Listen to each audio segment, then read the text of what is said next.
আমি আসতে আসতে দেখলাম আমার একটি ভিডিও ব্যাপক পরিমাণে ভাইরাল হয়েছে। বাংলাদেশের সব সাংবাদিকরা আমাকে ফোন দিচ্ছে, যে এখনো সাংবাদিকরা আমাকে ফোন দিয়ে যাচ্ছে, শুধু ব্যাখ্যা চাচ্ছে কোথায়। আজ থেকে 1-1.5 মাস আগে একটি বিচার করেছিলাম, সেই বিচারে সর্বোচ্চ সুষ্ঠু সমাধান করেছি। কারণ তারা আমাকে ছাড়া বলছে যে আপনি না থাকলে এই বিচার আমরা বসবো না, মানবো না। ঘুরতে ঘুরতে তারপরে বসেছি। এখন আপনি আমাকে বলেন, অনেকে এই বিষয়টাকে পুরা ঘোলাটা বানিয়ে দেখলাম জাতীয় চ্যানেলে নিউজও হচ্ছে। তো এই কথার যেহেতু কথা বলছি, কথাটি বলে দেই তাহলে ভালো হবে। আমি সেই বিচারে বসেছিলাম, কারণ এই দেশের সবাই জানে হানজালার বিচারে কোনো ধরনের অনিয়ম হওয়ার কোনো সুযোগ নাই। তো আমি যেই বিচারে বসবো, সেই বিচারে যত বড় ব্যক্তিত্ব হোক, যত বড় লোক হোক, হানজালা যেই বিচারে বসে বিচার করে, সেই বিচারে বসে দুর্নীতি করার সাহস এই শিবচরের মাটিতে কারো নাই। আমি সেই জায়গায় বসে এক পক্ষের কথা শুনছি, বারবার আরেক পক্ষ শুধু হাত ঢুকায়, কথা বলে। তো যদি আমি বলছি যদি আপনারাই সমাধান করতে পারেন, তাহলে আমার পিছনে 10-15 দিন 20 দিন ঘুরে আমাকে জোর করে কেন এই বিচারে আনছেন? তাহলে আপনারাই সমাধান করেন। এটা বলে আমি চলেও যাইতে নিছি, আমি চলে যাই, আমার দরকার নাই এই বিচার করা। না, আমরা আপনারা ছাড়া এই বিচার মানব না। সুন্দর সমাধান হয়েছে বিচারের মধ্যে। যখন বারবার কাউন্টার দিচ্ছে আমাকে রেখে, আমি একজন এমপি, আমি মনে করি না যে শব্দ সম্মানী ব্যক্তি, বিষয়টা এরকম না, কিন্তু আমি তো এলাকার একজন জনপ্রতিনিধি। আমি যখন একটা বিচারে বসবো, তখন তো আশেপাশে যারা কথা বলবে, আমি বাক স্বাধীনতা দিয়েছি। তার মানে তো এটা না যে আমার পাশে বসে বসে আমি চুপ করে আছি, আপনি পাশের থেকে বসে কাউন্টার দিবেন। বিষয়টা কি এরকম? সেটা আমার জায়গায় যেই হইতো সেই তাকে এই বিষয়টা বলে থামিয়ে দিত। তো ওখানে 30-40 সেকেন্ড হয়তো আমি একটু রাগ করেছিলাম যে আমাকে এনে এখানে বসিয়ে আপনারাই যদি কথা বলে সব করেন, তাহলে আমাকে আনলেন কেন? এই রাগারাগি করতে গিয়ে দেখলাম ওই কে যেন ওখান থেকে 30-40 সেকেন্ডের একটা ভিডিও নিয়ে সেটাকে ছাড়ছে। এটা এখন পুরা বাংলাদেশের এখন জাতীয় নিউজ হয়ে গেছে। তারপরে আমাদের কোনো আপত্তি নাই। হকের বেলায় কথা বলতে হলে হানজালার এইভাবে কথা বলে যান। এটা কোনো এরকম বিষয় না যে ক্ষমা চেতে হবে, মাপ চেয়ে। এটাকে এখন নিয়ে দলীয় বিচারে বসলে আমার বিচারে কোনো দলীয় বিষয় থাকে না। জাতীয় নিউজগুলোতে দেখলাম অনেকে দলীয় ট্যাগ লাগিয়ে দিচ্ছে এটার ভিতরে। এটা একটা ভুল নিউজ তারা করেছে।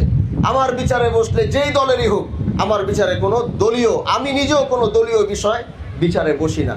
এজন্য যারা উদ্দেশ্যমূলক আমাদেরকে ছোট করার জন্যে, অসম্মান করার জন্যে যারা আমাদের ভিডিওগুলো ছেড়েছে, আমাদেরকে যারা অসম্মান করতে চাবে, আর আমরা যতদিন দেশের পক্ষে কথা বলে যাব, আমরা যতদিন দেশকে ভালোবেসে যাব, আমাদেরকে দাবানোর চেষ্টা করবে, আল্লাহ আমাদের ইজ্জত তত সম্মান বাড়িয়ে দেবে।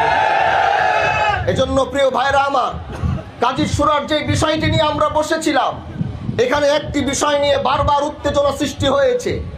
এই উত্তেজনার কারণে এলাকার পরিবেশ বারবার নষ্ট হচ্ছে। আমরা তো বিচার করি, আমরা জানি কখন কি বলতে হবে, কখন কি করতে হবে। এই বিষয়টি আমার সামনে আসার পরে আমি বলেছি যে এই বিষয়টি আমি ভালো করে দেখব।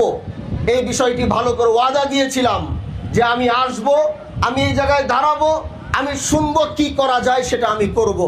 আমি ওয়াদা দিয়েছি। হাজারো প্রতিকূলতা ছিল আজকে এখানে আসার পিছনে। সকাল থেকে ডিজিএফআই, এনএসআই, সরকারি রিপোর্ট, ওসি থেকে থানা থেকে শুরু করে সবাই আমাকে বারণ করেছে যে আজকে এখানে আপনি যায়েন না, সেখানে এটা হতে পারে, সেটা হতে পারে। আমি হানজালা আজকেই চিন্তা করে এসেছি। আমি ওয়াদা দিয়েছি, যদি জীবন চলে যায় ওয়াদা রক্ষা করব। কারণ ওয়াদা যখন মুমিন করে, সে ওয়াদা সে রক্ষা করে। এই জন্য সব উপরক্ষা করে নেতৃবৃন্দ সবাই বলেছে, অনেকে বলেছে, আমি বলছি ওয়াদা দিয়েছি যাব। তো কি হয়েছে, যাব, যা হওয়ার হবে, আমি পরেরটা পরে দেখব। কারণ আমরা তো মৃত্যুকে ভয় পেয়ে চলি না ভাই। আজকের যে ঘটনা এখানে ঘটেছে, সেটা নিয়ে একটি সুন্দর সমাধান আমি চিন্তা করেছি। সেটা হলো, এইখানে যে ঘটনাটি ঘটেছে, সেই ঘটনাটির জন্যে আমি উভয় পক্ষের সাথে কথা বলেছি, এবং উভয় পক্ষের সাথে কথা বলে আমি একটি সমাধানের দিকে, যে একটি সমাধানের চিন্তা করেছি, সেটা হচ্ছে, যেহেতু অপরাধ করেছে, ভুল করেছে, ভুলের শাস্তি যদি প্রমাণিত হয়, তাহলে আমাদের আদালতও হোক আর আইনি আদালতে হোক, যদি ভুল করে ভুলের শাস্তি হবেই হবে। যদি অপরাধ করে, সেই অপরাধ যদি আমাদের আদালতও না হয়, বাংলাদেশের আইন আছে, আদালত রয়েছে, দরকার হলে বাংলাদেশের আইন আদালতে ওই বিচার হবে, কিন্তু অপরাধের শাস্তি পেতে হবে। এজন্য প্রিয় ভাইরা আমার, আমরা চাই এলাকায় যেন বিশৃঙ্খলা সৃষ্টি না হয়। আমরা চাই এলাকায় এটাকে কেন্দ্র করে মারামারি, হানাহানি উভয় পক্ষের মধ্যে কোনো গন্ডগোল না হয়।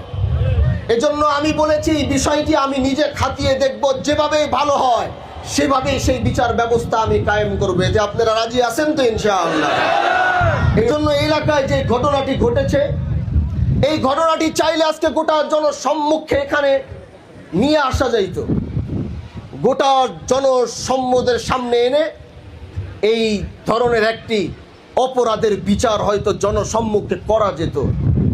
কিন্তু এই অপরাধ যদি জনসম্মুখে করা হয়, তাহলে এই দুই পক্ষ কোনোদিন এলাকার মানুষের সামনে মাথা উঁচু করে দাঁড়াতে পারবে না।